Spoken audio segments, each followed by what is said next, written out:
You spend a lifetime building this architecture of knowledge in your mind. But isn't it strange how often that structure feels like it's made of sand? How it just seems to crumble away, almost as fast as you build it. It's a familiar, quiet frustration, isn't it?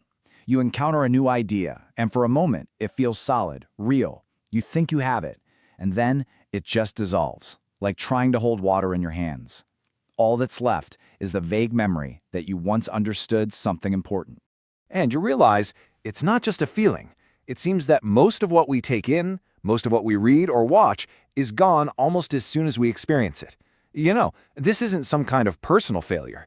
It's just what happens when the mind is left adrift in a constant flow of information, with nothing to hold on to. You close the book, the video ends, and there's this emptiness. A ghost of an idea is there. You have this sense that something was learned, but you can't quite say what it was. Nothing was truly kept. But then a shift can happen, a quiet internal decision, to stop just observing, to choose to engage, to move from being a passive recipient to an active participant in your own understanding. And that simple act of focus, it's like planting a seed. It's the very first moment that an abstract thought, which was just floating by, is finally given a real chance to take root in the mind. From there, a new impulse often arises. This need to externalize what's inside, to take the chaos of an internal thought and give it some kind of tangible external form. So you start to draw connections on the page. You build a structure.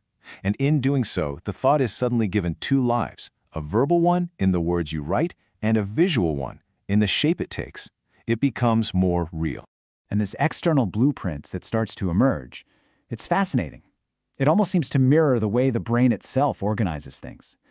It's as if you're translating a complex lesson into a language your mind was already built to understand.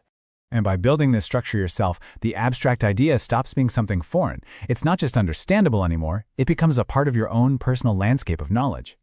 Still, you have to wonder, when does that borrowed knowledge truly become your own?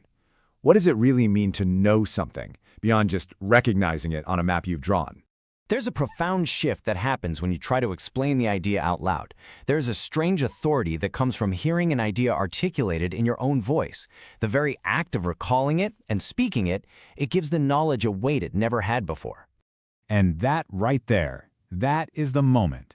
It's the moment an external fact finally becomes an internal truth. It's when information is no longer just something you've learned, but something you actually understand. It's part of you now. And perhaps the final stage of this journey, the final stage of mastery. Well, it isn't about holding on to every little detail. It's about letting go. It's the quiet discipline of distilling a vast subject down to its absolute essence. Until all that's left is one. A single essential truth that remains. A clear, simple structure that somehow contains the core of the entire subject. And that becomes the tool for effortless recall, for a lasting wisdom.